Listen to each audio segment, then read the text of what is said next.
Well, it's good to see you again.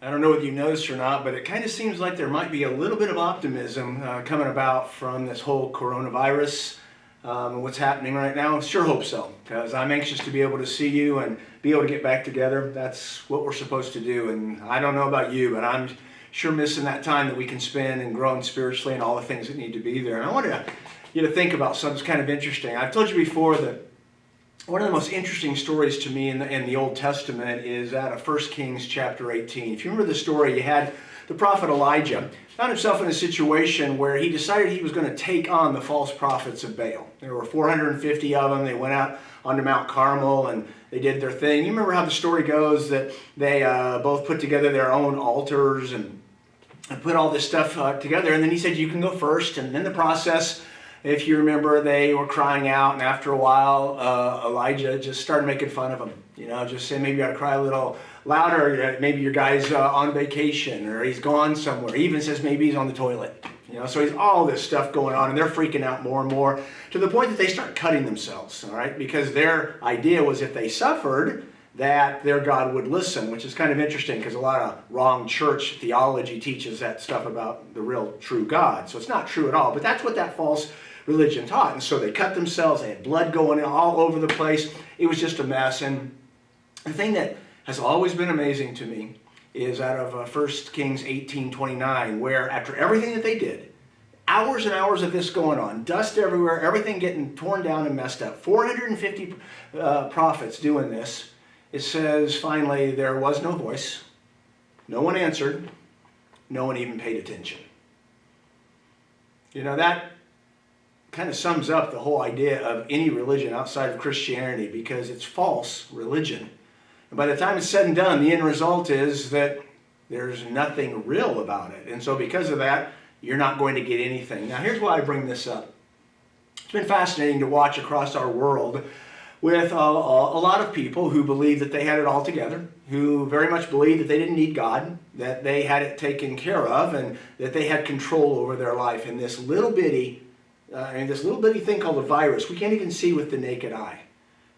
And this coronavirus shows up, and the next thing you know, they're running for the hills because they're realizing how vulnerable they really are, that they're alone, that in fact there's no one there to help them, and that all they have is this feeble life that they're trying to hang on to, and they feel how fragile their life really is in the process of doing that.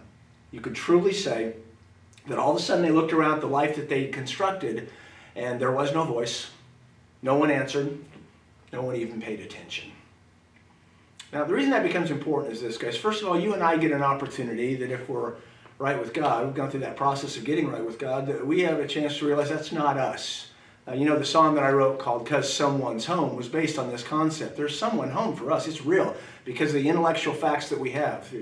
We understand that there's truth, and there's proof of that truth. Only Christianity has that proof. So we get a chance to have that kind of confidence, which is awesome. I mean, it makes all the difference in the world. It's the only reason that I'm either both a Christian and a pastor.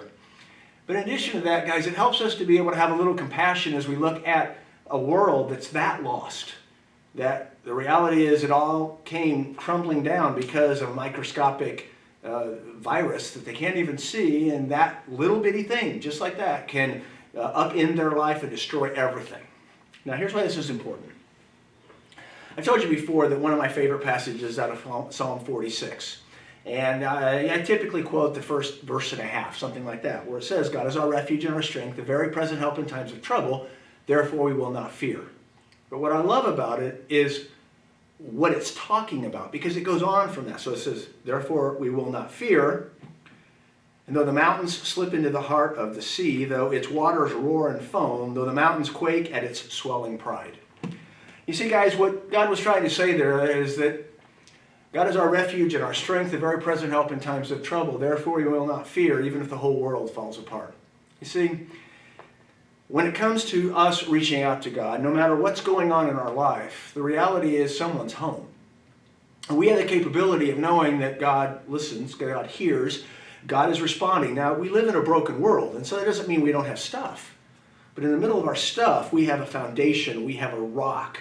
We have a basis to be able to know that we can trust on God to walk us through that. So During this time that we're not able to be together like we typically are, where we're not able to have that kind of spiritual encouragement, that infusion, if you will, that spiritual strength that God provides through His church, I hope you'll remember, guys, that there's so much reason to have hope and optimism, and to understand that our whole hope is not based on a world by ourselves where there is no voice, no one answers, and no one pays attention. But it's based on that God who is our refuge and our strength, a very present help in times of trouble. Therefore, we will not fear.